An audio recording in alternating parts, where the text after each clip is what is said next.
Sorry about that, everyone. Bit of a nightmare there with technology. It happens, it's live. These things happen. Hopefully.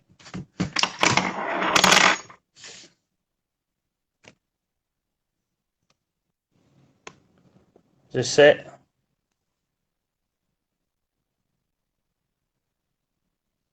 This is all the way up in Cumbria, probably.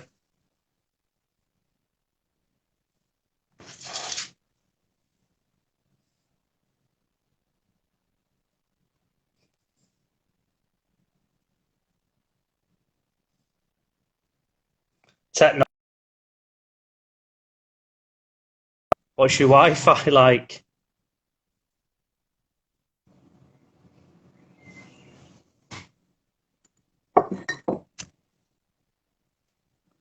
You go live.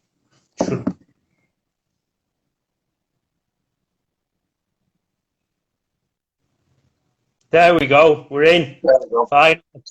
We cracked it. I know. I was just saying, I don't know whether it was your Wi-Fi up there or mine here. But at least we got sorted. Good to see you, mate. Are you well? I'm all right, mate. How are you? Yeah, good. Very good.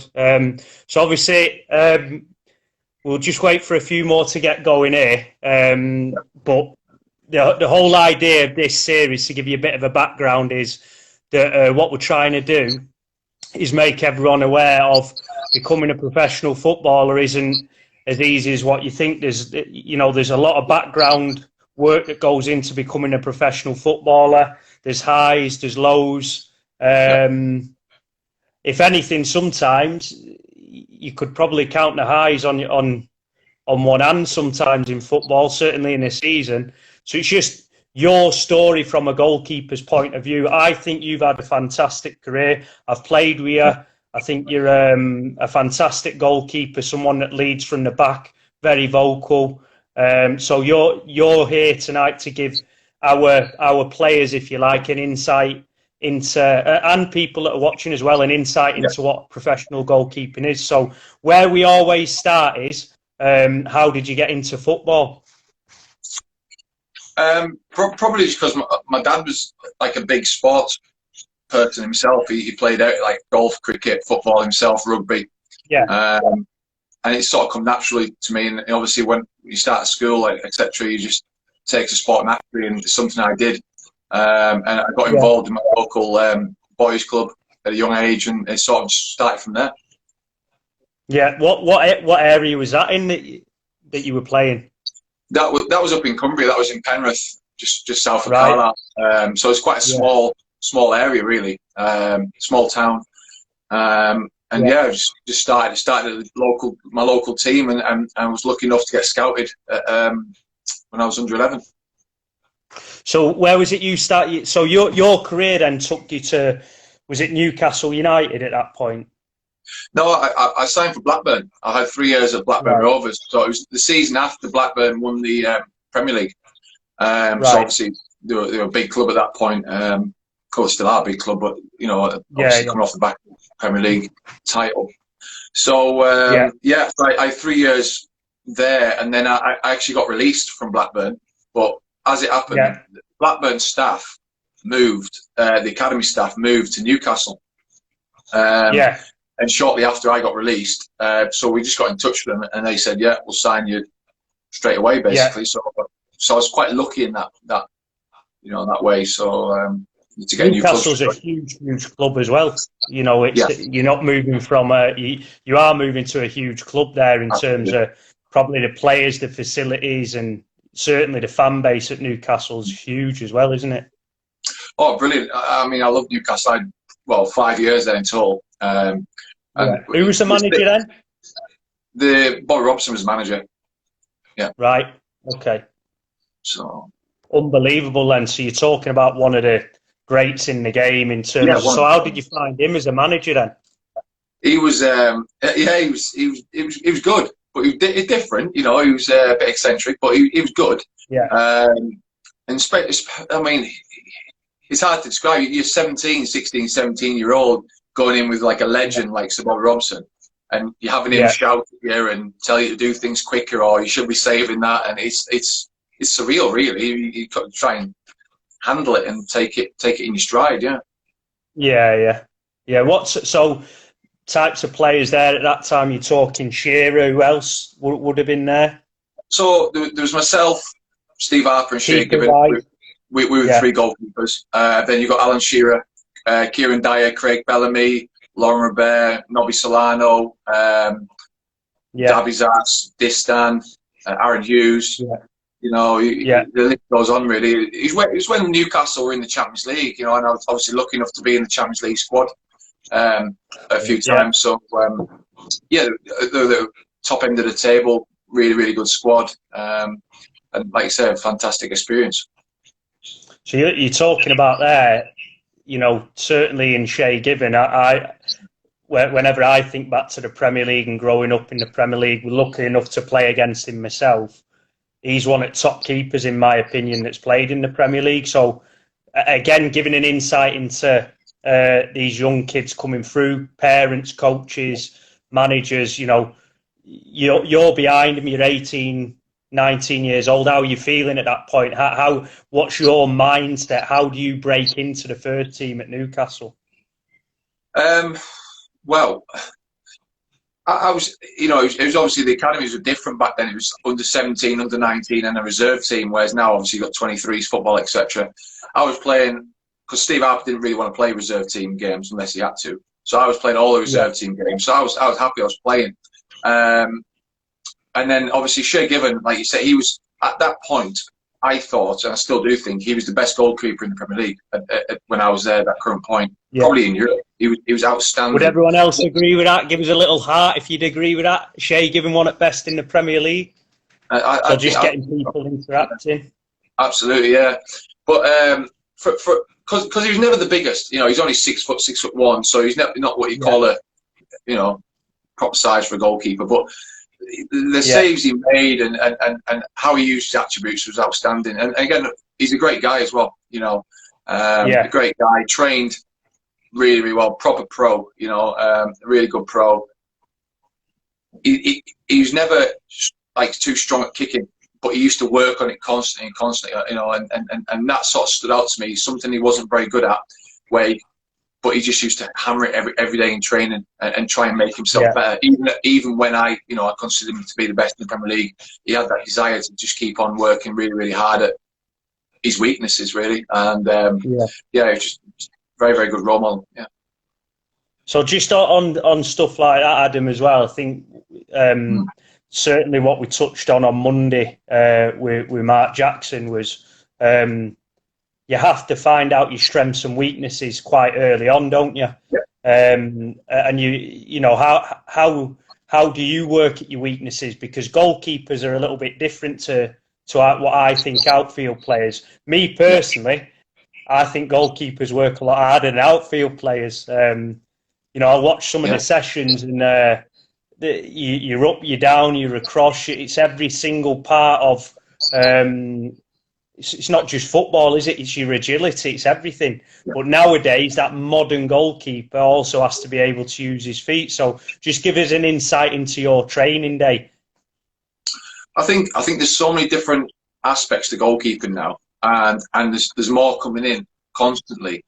That like you said, we have to work hard because you have to cover so many different areas. Whether it's with your feet, being able to play out from the back, clip different distance of balls right on the money as well, not talking just in areas. The basics, you can't just neglect the basics.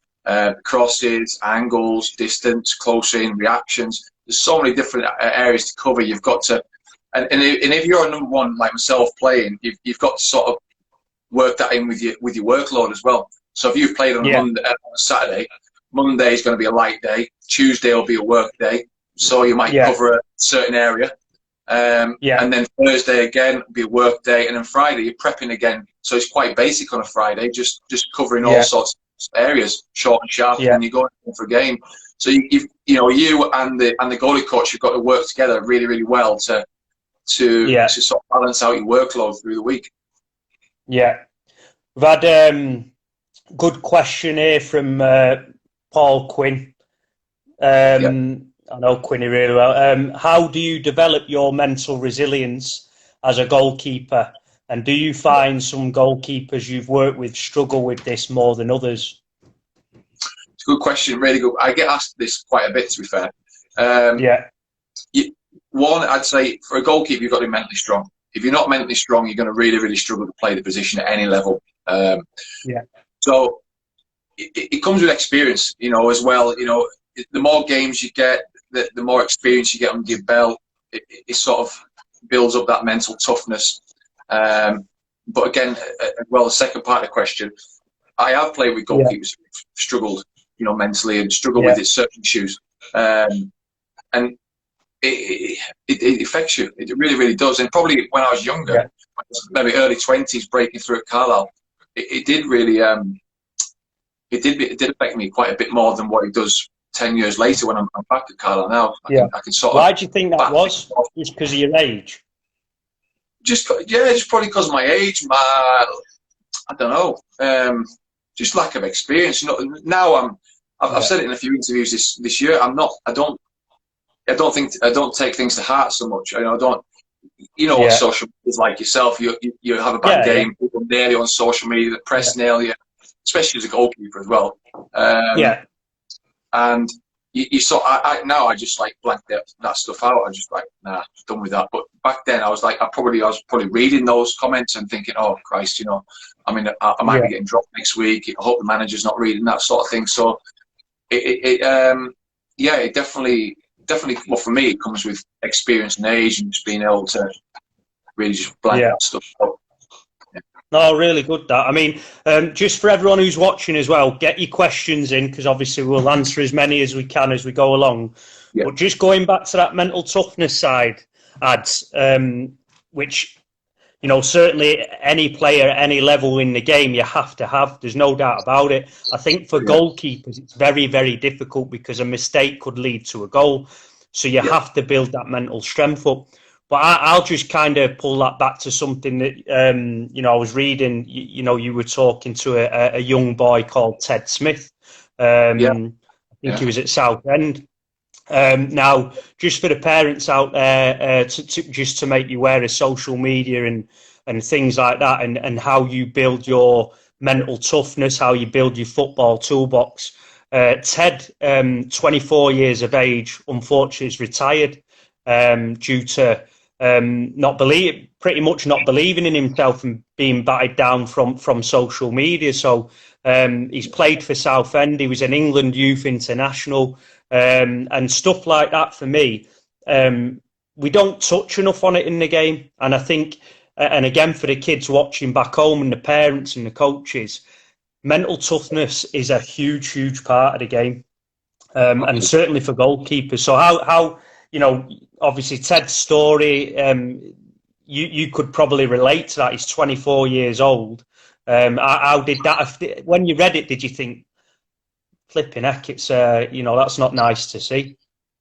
Yeah, absolutely. I mean, even in my last season at Carlisle, when things weren't going right for me personally, really, on the field, I was out of form. Yeah, I was getting a lot of stick, from the crowd during games. I was getting a lot of stick on social media. yeah, I could have quite easily just gone, I've gone from non-league. I've gone into, played 4 good years at Carlisle. I could have quite easily called it a day myself then. But yeah, I don't know. I don't know how to put this. I'm a bit more resilient. I'm like, no, yeah, I'm not going to let these people, these so-called fans, get to me. I know what I can do.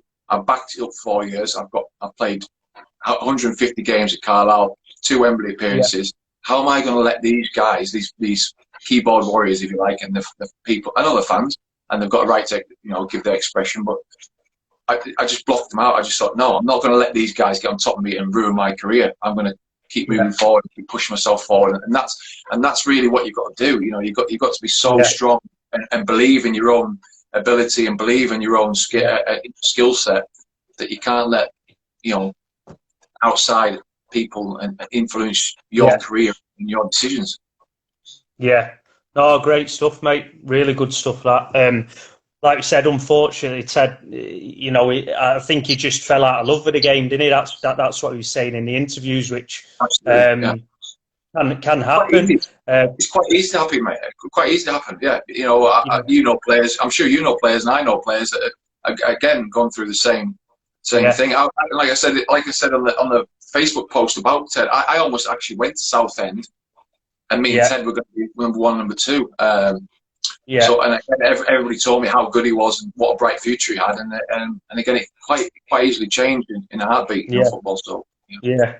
Well, I mean, stuff like that as well. I always remember playing for Sunderland. Kelvin Davis was the goalkeeper that season, and Yeah. previous season, I think it was between him and Tommy Myra in the Championship who got goalkeeper of the season. We ended up, Tommy Myra left, and we bought Kelvin in from Ipswich, and to be honest, he didn't have a great time, but again, the abuse that probably his family and that got was certainly not nice at all. And I think when you're a goalkeeper, you're the closest person to the fans as well, whether that's the away fans. So you have to block that out. And again, that's probably going a bit further on than where we're talking out with some of the players that we're working with now. But you have to build that up, don't you? And certainly, I'm reading a question from one of the young lads here. How can I make myself stand out from all the other goalkeepers at my age? So if you want to... Yeah. Oh, you see, the thing, this is what I say to my goalkeepers who I coach as well.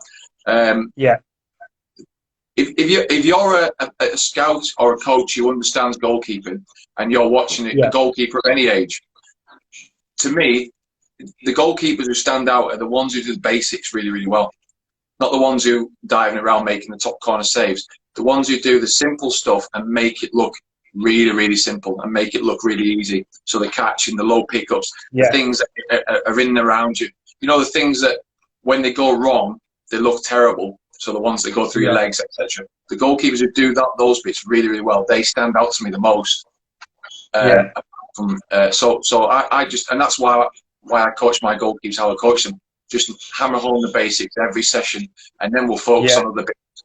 But as long as you've got that basic technique, and when you're on the pitch, you can nail them basics. I think that stands out more than anything. So just on that, you're a young lad coming through, and you wanna better your basics. That's a little bit different as a keeper, isn't it? So what sort of stuff would you have done when you was a kid to better yourself? So when I signed for Blackburn, I went we did a one goalie session per week. So when I went down there, pretty much for the whole hour, all we did was footwork and handling and basic diving technique. Pretty much, I'd say for 45 minutes of the session.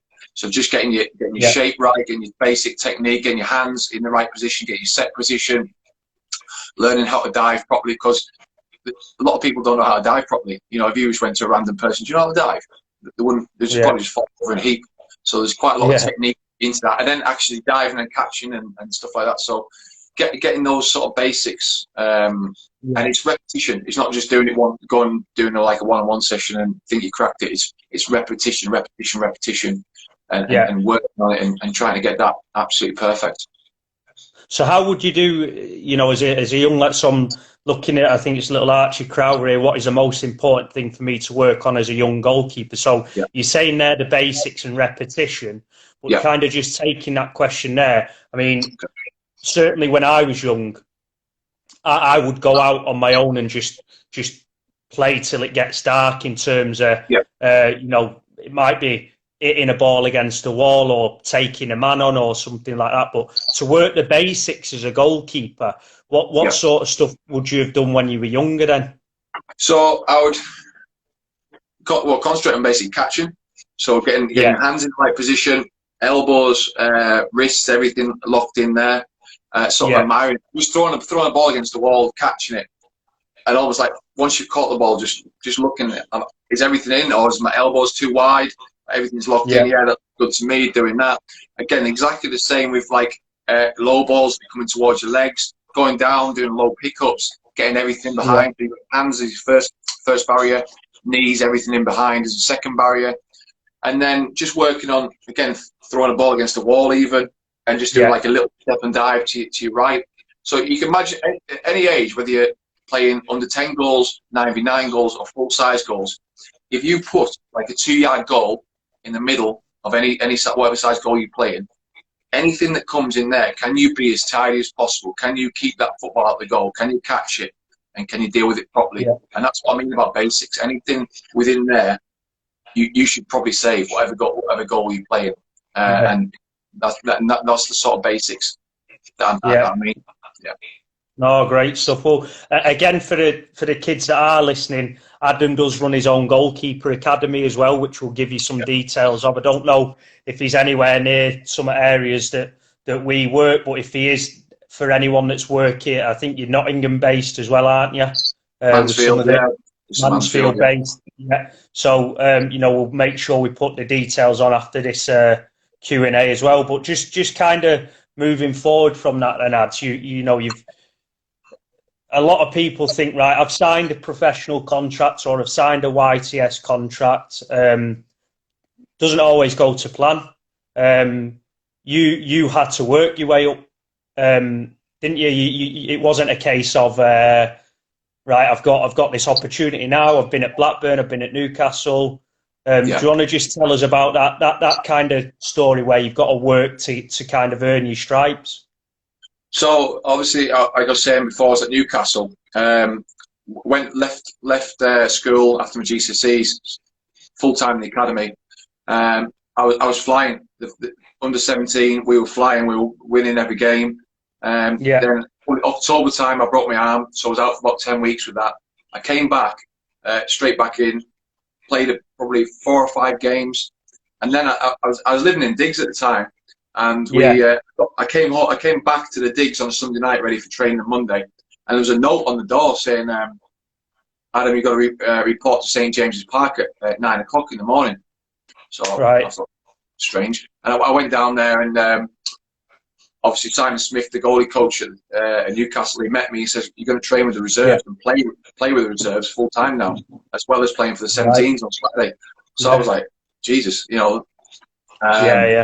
So obviously, then that spiraled. I played really well for the reserves.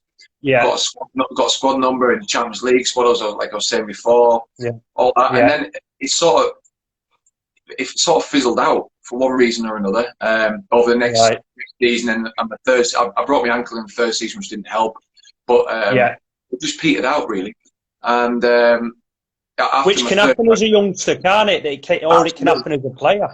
I went on loans. I went on loans to Oldham for a month, but I didn't play, so it was a waste of time, really. I thought it was a waste of time, but it was quite a good experience. But it was, But at the time, you think it's a waste of time because you want to play games. So it fizzled out, and I ended up getting released. Yeah, and I got released in March of my last year, so April and May left of the season. And I went and signed for Doncaster in League Two. And Doncaster top of the league at the time. And I was number 2 to Andy Warrington. And it was a brilliant experience because we went up as champions. So I was involved in that. Brilliant. Chris Brown, would he have been there at that time? Sorry? Brownie, Brown, Brownie, yeah. And and then like the manager and the assistant manager going, we want you to be number 2 next year, and we want to sign you, all the rest of it. So we won the title, went to Marbs, and then I came back, and it was like, no, we don't want to keep you. We want to get somebody experienced in. So I was knackered. I was in the summer, no contract, no club. So I decided to go back home and go back to Workington, and I got an offer to train with Workington, who were in the league below the Conference North. So it was called the Unibond Premier at the time. So I signed there, and it was the best thing I ever did. I played the first year. We got promoted by the playoffs back into the Conference North. And then 4 more years in the Conference North. So I went from 19 to 24, and I played 220 non-league games, which gave me the best platform to go back into the league and just be able to go from, you know, non-league to league and just make it seem seamless, really. So that was. I think that's a great story, and the reason I think that's a great story is because goalkeepers are different, and like I said, unless you're playing week in, week out, the only way you are going to learn and get experience is through playing. Absolutely. You play all the games in the reserves you want, but like you say, you've taken the you know, that kind of bull by the horns and gone, actually, well, I need to go and play. I need to get games. So you've gone and got games, and you're not talking 1 or 2 years. So the kids that are listening, even if there's older keepers now that are listening and watching, you've got to believe in your own ability and just go and get that experience. And I think that's what you did there. And you're talking 19 to 24. You know, you built up over 200 appearances there, which I think gave you a massive platform to build on to then go back in. So then what happened from Workington? So obviously I went out, when I was at Workington, Carlisle took me, my last year at Workington, Carlisle took me on trial from January to March. So I was going to train with them a couple of days a week, and then they decided to sign me. So obviously I signed with Carlisle, and I signed number 2 because Ben Williams was there. Ben Williams left and went to sign for Colchester, so they brought Lenny Pidgley in from Chelsea. And Pidge started off the season as number 1. He played probably the first 3 months to about October, middle October, and then I finally got a chance. And then from there, I just played every game. I just got in and took my chance, and I played every game. I played the next 150 games on the bounce. And that was because I barely remember you missing a game when I was there either. Until Mark Gillespie got in, probably halfway through my last season, and so that was me pretty much. And obviously, in my first year back at Carlisle, I played in the Johnston Paints. I saved 2 penalties against Leeds in the Northern final to get us to Wembley. We got hammered 4-1 by Southampton in the final, but I got man of the match in the final for Carlisle. And then the second year, we got back to the final, so it was like double Wembley appearance, and we beat Brentford 1-0. So I've gone from non-league to playing in League 2, but obviously getting back-to-back Wembley appearances as well. So it was pretty decent. So we'll go back to your Wembley appearances in a minute. Just going to look at a couple more questions here. There's one up here, I think, about an academy. Let me just find it. Where's it gone? Who is it? Someone asked a question about an academy. Let me just find it.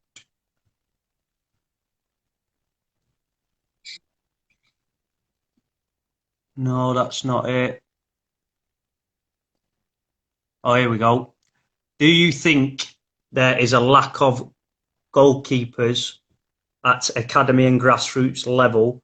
And if so, do you know the reasons why? No, I don't think there is. No. You know, I think every academy has got goalkeepers in their academy teams. They've got goalkeepers in the development groups. They've got and even from speaking of my own experience in the Nottingham area, the YEL, which is the youth leagues around here, they've got and myself, my own academy, we've got goalkeepers in abundance. So I don't think there is. No. Yeah. All right. Okay. That's that one put to bed. Did you ever have any aspirations to play outfield? And if yes, what made you choose goalkeeping then? Well, you played out a couple of times in training. Yeah, I played just at school. When I was at school, I played out, but yeah, it's a couple of times at training, but very rare. You know, when I was at Workington, because I was only goalkeeper, so I used to play out in the end of the game. We used to have no goalkeepers. But, no, I was always a goalkeeper. I don't know.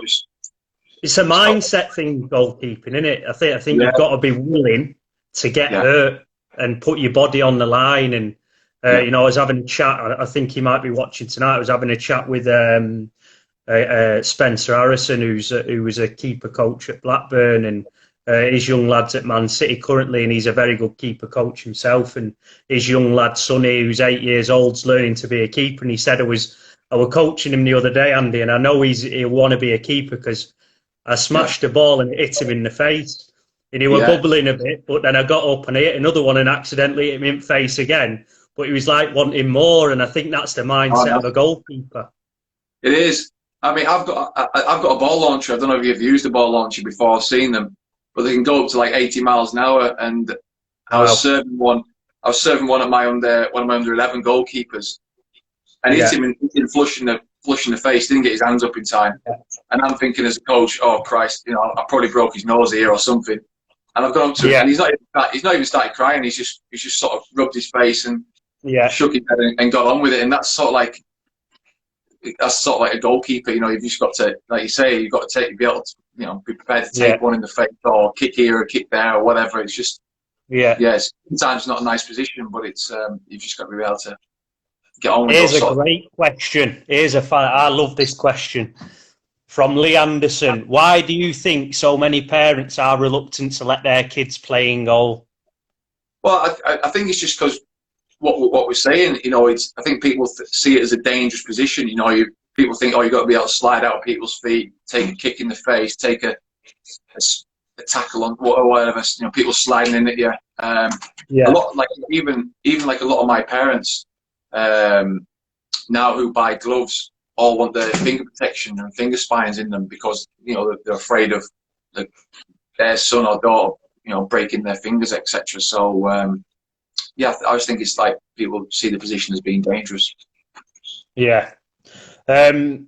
Question here from, I think it is Spencer Harrison, actually. Who's the most influential goalkeeper coach you have had and why?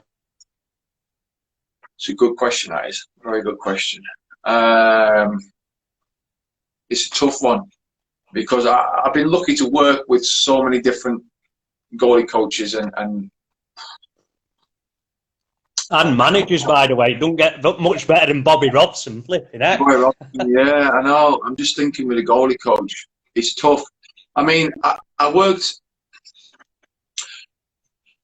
probably say Andy Dibble when I was at Rotherham. Yeah, I played with Dibs at Stockport. He is mad as a hat. He is. He's a great guy. Dibble, you might remember him, his Man City days. Do you know why? Do you know what? I'll say this because, you know why? Because when I was with Dibs at Rotherham, Steve Evans was our manager, right? Yeah. And everybody knows Steve Evans. And he's very, very hard to play for. All right? And any Leeds fans out there know Steve Evans? And he's what I call a goalie hater, right? If you do one thing wrong or kick a ball in the wrong place or whatever, he'll stand at the side of the pitch and hang you out to dry. He'll stand there with his arms up, shouting, and like we said before about mental toughness, you know, and Dibs is there in the background, and he'll always come and talk to you either at half time, after the game, or during training, and try and again he worked well with me and he helped me through that. And it was a successful period in my career because I obviously got promoted, but it was very, very tough. Very, very tough because you're never sure whether you're going to get dropped or you're going to stay in the team. And again, so I would say Dibs would be probably the most influential. So Andy Dibble, best goalkeeper coach. There you go, Spen. Oh, here we go. Andy Madley. So there is an exclusive. Andy Madley is on Monday, Premier League referee. He's put there's a referee here who knows Steve Evans. Every ref knows Steve Evans, let me tell you. So get your questions ready for Andy on Monday. But anyway, just moving it back because there was a question from one of the young lads there, which I think is a good question. Have you ever saved a penalty? You know, and what's it like facing a penalty? Yeah, I've got a really good record of penalties. You know, I've had 7 shootouts. I've won all 7 and saved 2 penalties in every shootout. So, and obviously I've saved when we got promoted with Rotherham at Wembley in the playoffs. I won. They have linked Wembley back in there. Do you see that? Sorry, mate. That was the 3rd time I played at Wembley. I've linked Wembley back in. Sorry, I knew it was coming. That's why I asked the question. Go on. So, sorry. To save 2 penalties in a Wembley shootout for the promotion is unbelievable, and it's a bit surreal. It doesn't really sink in straight away. It still takes a lot. Well, even now when I watch it back, it doesn't seem real. But it's it's a phenomenal feeling, but it's built for goalies, isn't it? Really, because you're in a no-lose situation. Because you, the outfield player, should score, really, shouldn't you? So. Tell you what, that goal gets smaller when you step up to take one. It's all about bottle, man. Toughness, isn't it? So I know. No, it is. I mean, it is. I think I scored two. Had two saved. Yeah. So it's tough. It is. It's certainly for a player taking it. I think one of my last penalties I took was in a shootout against Sheffield United for Scunthorpe, and I never looked at the goalkeeper when I took penalties because I didn't want him to. You know, I never wanted to look up, and I remember I felt as though I hit it well, but if the keeper guesses and gets it right, it doesn't matter because, you know, 9 times out of 10, they'll get there. If they go the right way as a goalkeeper, they'll have a great chance. So just from that point of view, like you said, you're at Wembley, you know, you're in a playoff final facing penalties. You know, how's that feeling?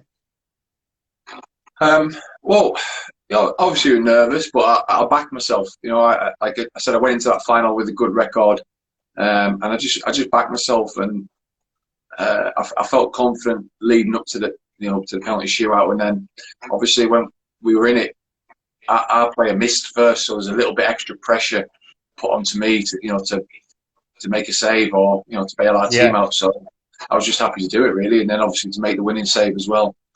Just cut it off, No Bruce Grobbelaar legs then?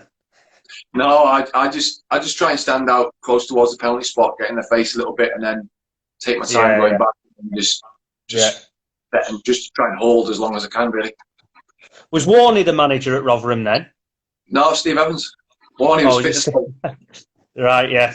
So Warney's doing well now anyway, isn't he? So he's a great guy. He kept that dressing room together. Warney did when he was there. You know what a fitness coach is like. Anyways, they're a bit like a goalkeeper coach. They're always in and out of the dressing room having a bit of banter, and he kept everybody together, and obviously did really well. Yeah. And he's doing really well when now he's manager. Yeah. So how many times you played at Wembley? 3 times. 3 times, yeah. That's amazing, mate. Amazing. So certainly for those young kids there, you know, you're looking at somebody who had to drop to get games.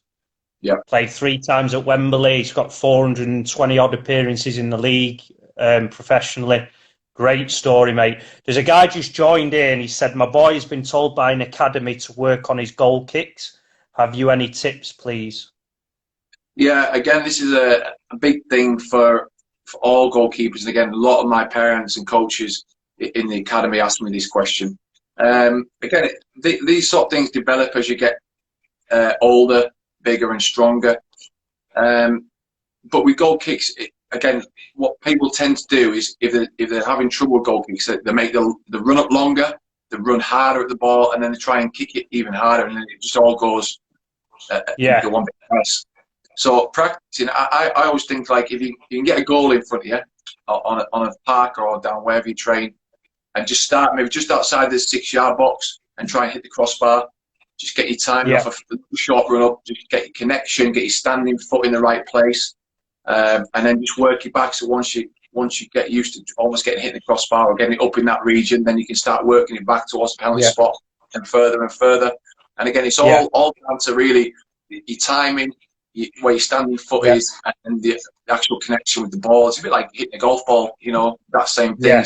You start swinging too hard, it goes all over the place. So you're just getting everything in the right place, really, and again, repetition. And those sort of drills really, really handy. So certainly repetition and technique, you'd say, are huge in goalkeeping, and something that you've worked on throughout your career and continue to as well. Absolutely. Well, again, when I was younger, even when I was at Workington, my kicking was rubbish. And it got highlighted because Workington's on the coast, and it's one of the biggest pitches in the country. It's always windy, massive pitch, and it was something I had to really, really sort of fast forward and get made decent, and so I had to practice, hitting areas, out my hands, off the floor, getting the distance, being able to drive it into the wind.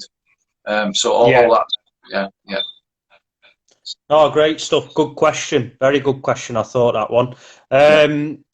Do you think a goal? So keep your questions coming. So, do you think a goalkeeper is now used as a sweeper, like Bielsa ball at Leeds? Obviously, a Leeds fan there. Yeah, definitely. I mean, it's sort of sweeper keeper terms coming, for the last quite a few years now. I think they get used as an extra outfield player more now. With obviously like Edison and etc. coming in. You've got in them teams, Allison, etc. It's like having 11 outfield players, isn't it? Really. So Yeah. But yeah, the sweep, obviously starting position. Your starting position for like balls over the top, etc. is key. Again, at any age, any level. Yeah. So it's something it's something you sort of develop, especially when you get into like under 11 and 12 when you start playing offside, etc. Yeah. So that's when it sort of when you were young then. Did you feel that there was as much emphasis now on goalkeepers playing with the feet back then? Not when I was really young. Probably when I first went into the academy at under 17, and we were training every day. Obviously, that's when it sort of we worked on it the most, and it really hit home that I need to be better, and more able with my feet. Yeah. What are your thoughts on this? Though? I'm one of these, mate. I think speaking to someone about it the other day, in terms of playing, the way that you play as a team. So it's a results-driven industry. If you look at Sam Allardyce and his kind of philosophy, you play football in the opponent's final third, you've got more chance of winning the game. And I think unless you are a super club, what are your thoughts? Should keepers be playing as much as they can? Because certainly some, at Ossett United last year, there was a couple of teams that are playing out from the back, and you're thinking, well, we're happy with that because at some point we'll pick you off. Yeah. No, I think first and foremost the goalkeeper's there to keep the ball out of the goal. And you see like people like David De Gea, as soon as he starts making a few mistakes, people are quick to point the finger, and that's what it always comes back to me. Yeah. If you're a goalkeeper, and if you're a manager or a fan, and your goalkeeper's making mistakes and stop, letting balls go in the goal that it shouldn't, then that's the big issue. But I think with playing out from the back, it's tough. When you play out from the back, if you watch Man City, who I think the best at it, everybody knows their role. So it's not just Edison, centre halves and the fullbacks. Aguero, Sane, everybody. So when Edison gets that ball back, he's got options all over the pitch. And everybody knows if it goes long, they do this. If they go up to fullback, they do that. And so well drilled it. A lot of people and a lot of teams, a lot of coaches, they just think, oh, he's played the ball to the fullback, and then we'll just go from there. Don't really have any other plans. And that's when it ends. The fullback starts panicking, and he shells it back to the goalkeeper, and then it makes the goalkeeper look an idiot because then he kicks out play or whatever. And so playing at the back is not just the back three or back four and the goalie; it's the whole team, and that's what people. And I think that's the old pre-season one, isn't it? Yeah. Centre half, first game pre-season, centre half split. Yeah. You win the game 3 or 4-0 against a lower league club, and you think you've cracked it. First game of the season goes, all of a sudden it's like bosh, and you've worked all pre-season on playing a certain style of play. So it's bravery as well, I think, on that side of it. So good answer on that one. You mentioned Sam Allardyce. I played 2 years with Kevin Nolan at Notts County. Yeah. Kevin's the best manager I've ever worked with. But he was like a chip off the old block with Sam Allardyce. He played football in the final third. He did not want me rolling that ball out, to my centre halves at all. Only to my fullbacks, they could go forward with it. If they turned back and played, he would go mad because he wanted the ball and that end of the pitch.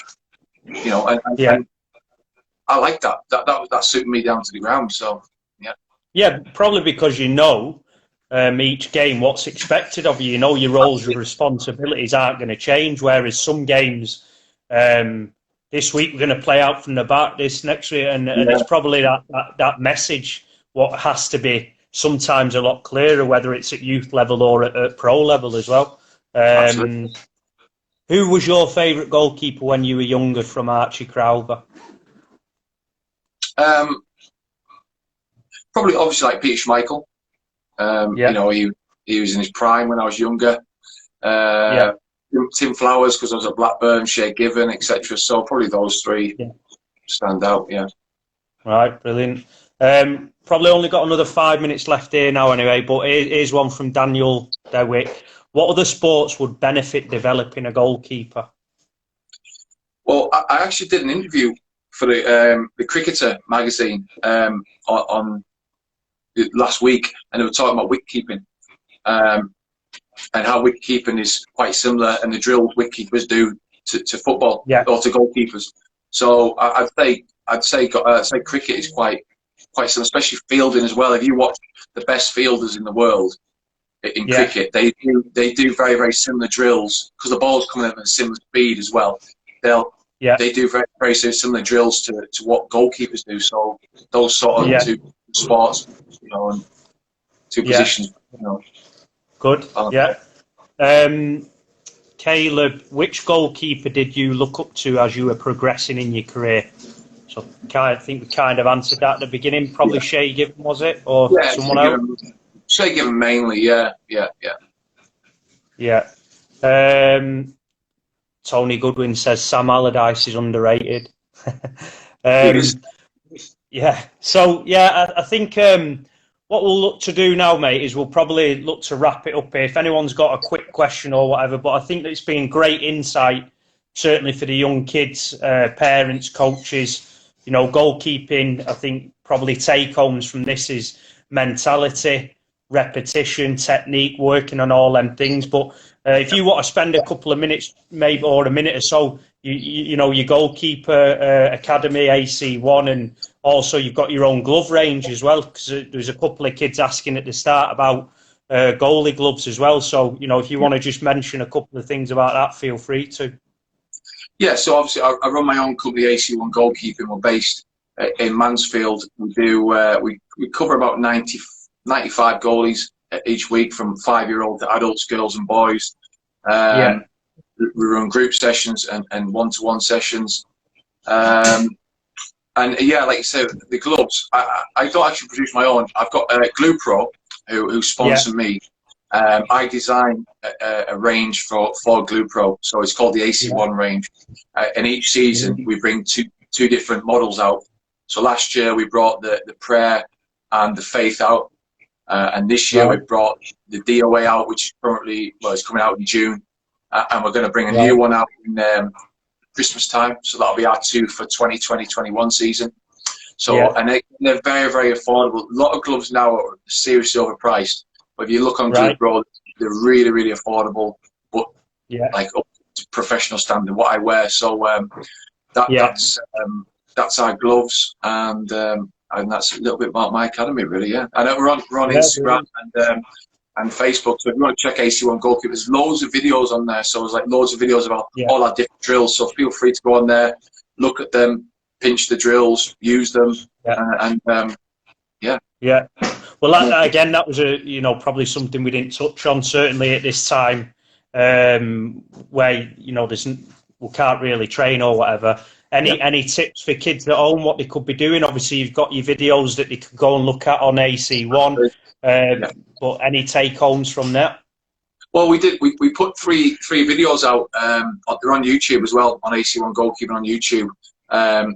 Of like home stuff you can do under lockdown. So again, just go onto YouTube, put AC1 Goalkeeping in, have a look at our three weekly videos that we did, and within them three, they're only 20 minutes long. The videos, the drills you can do them, but you can alternate them and mix them up, change them yourselves, and just do different movements. And so there's so many different variations you can do it within them drills. And ideally keeping the basics nailed down and just keeping you nice and sharp when you can start back training, really. Oh, brilliant. Listen, Adam, thank you very much for your time, mate. I know it's VE Day and probably everyone wants to spend it with families if they can. We can't go out, but thank you very much for your time. And like I said, kids, go and have a look at his AC1 Academy.